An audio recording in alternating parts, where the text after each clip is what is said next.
All right.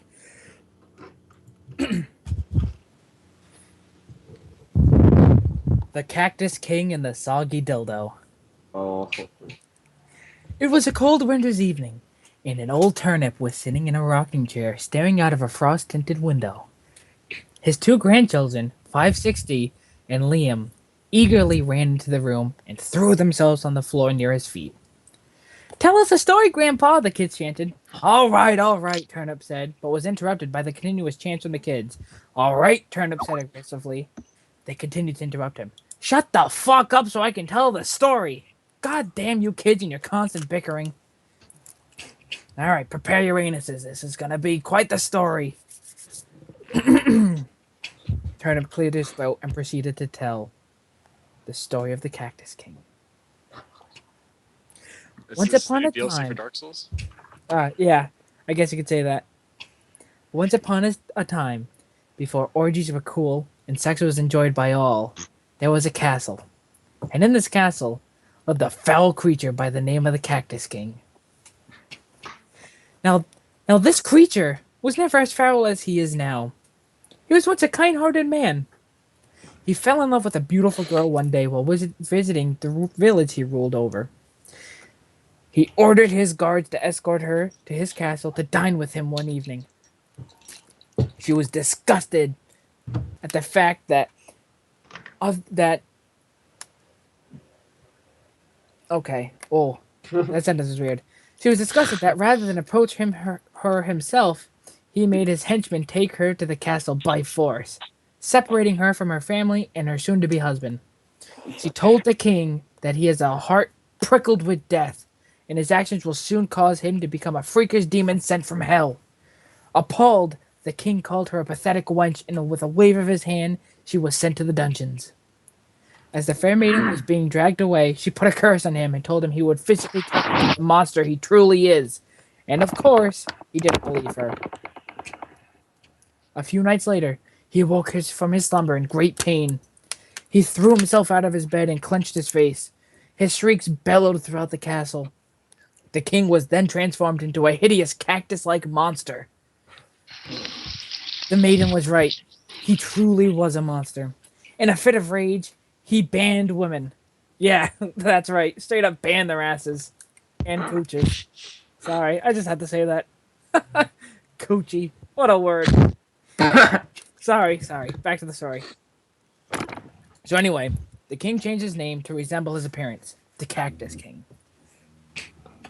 For years, the town struggled with survival due to the lack of women and started to decrease in population immensely. Without women, the village would inevitably cease to exist. Damn right. Chapter 2. A Good Tug. A farmhand by the name of Phantom was helping his father, Fallen, milk the cows and cut wood for the fire tonight, when he heard a voice calling out to him from the bushes by the stable. Psst! Phantom! Please! Come here! Intrigued, Phantom walked closer to the bushes. Hello? He called out. Who's there? Just then a woman jumped out behind the bush. What the heck? Phantom yelled, catching the attention of his father. Fallen ran over to Phantom. What's going on over here? Oh my god. Vixen, is that you? Fallen said, astonished. Fallen, Vixen cried, jumping into his arms. What are you doing here? You'll be caught and killed. Quick, into the house. The three hurried into the little house. Vixen explained how there was a small convent of women deep in the woods protecting an ancient relic said to restore the order to the village and rid the land of the evil Cactus King. Only the chosen one can remove said relic. Phantom, my child, there seems to be a certain glow about you. You must come with me to the relic at this moment. Phantom looked at Vixen with a look of slight disbelief. I doubt I'm fit to be a hero. You must at least try, encouraged Vixen. Fine, but I'm sure it won't work. The three rushed into the woods to a small campsite. At the head of the site was a large stone in the shape of, well, a vagina. Sticking into said vagina rock was a large rubber object of sorts. Phantom, go up there and try to pull out the sacred relic. Vixen pushed him towards the stone. Phantom placed his hand on the object and pulled upward with all of his might. Nothing happened. Hold on a second, an old lady said, waddling over to the stone. Here, use this, she said, pouring lubrication all over the relic and said Rock. Give it a Mm. good tug now, boy, said the hag. Phantom grabbed the relic with two hands and yanked on it. It slid out with ease. All of the women watching Phantom's success bowed to him. He held the relic above his head. You did it, exclaimed Vixen. The soggy dildo of justice has been removed. Now go and defeat the Cactus King with it. How do I do that exactly? Asked Phantom. You'll figure that out, replied Vixen, winking. Now, off you go. Phantom traveled to the Cactus Castle and managed to sneak in and get to the King's Chamber unseen, mainly because I'm too lazy to write a lot. Deal with it. Phantom opened the door to the King's Chambers. Peering in, he saw two stockades holding Yogurt and Devox, both naked and begging for freedom. Phantom entered the room and tried to break free the prisoners. A door in the room swung open and an awful green-tinted creature covered head to toe in cactus needles stumbled in. Phantom hid behind a large chair and watched as the Cactus King approached the prisoners. So, who wants me first? He chuckled as he whipped out his deformed cactus cock. No, please! Screamed Yogurt. Ah, thank you for volunteering, the king said as he walked behind Yogurt and penetrated his unholy no-no zone. Yogurt's shrieks could be heard throughout the entire castle as the Cactus King thrusted with force into Yogurt for what felt like an eternity. Phantom couldn't bear to watch any longer. He jumped out from behind the chair, wielding the mighty dildo. Who the fuck do you think you are, ruining my sexy, sexy time? Demanded the king. Yeah, you asshole! I've been waiting for like 2 hours to finally get some prickle action. What the fuck, man? Complained the Vox. Oh no. I I am Phantom, and you are as good as dead, exclaimed Phantom. Oh, we'll see about that, remarked the king. He charged at Phantom, cactus cock in hand.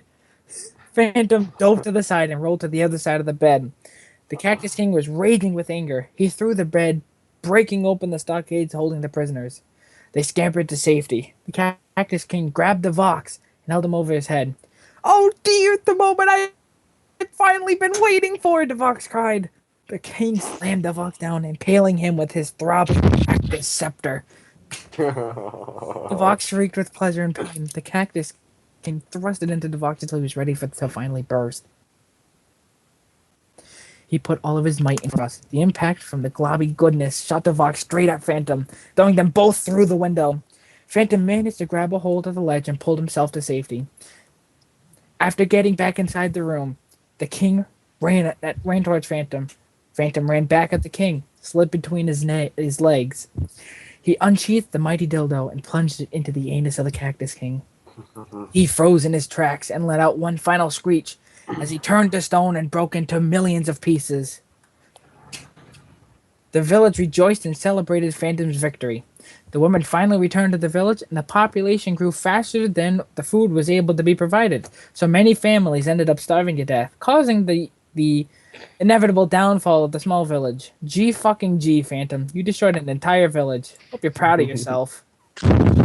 And that, kids, is the story of Phantom, the Cactus King, the Soggy Dildo. Wow, that sucked balls, Grandpa, 560 said. God, I wish you weren't born turnip side. The end.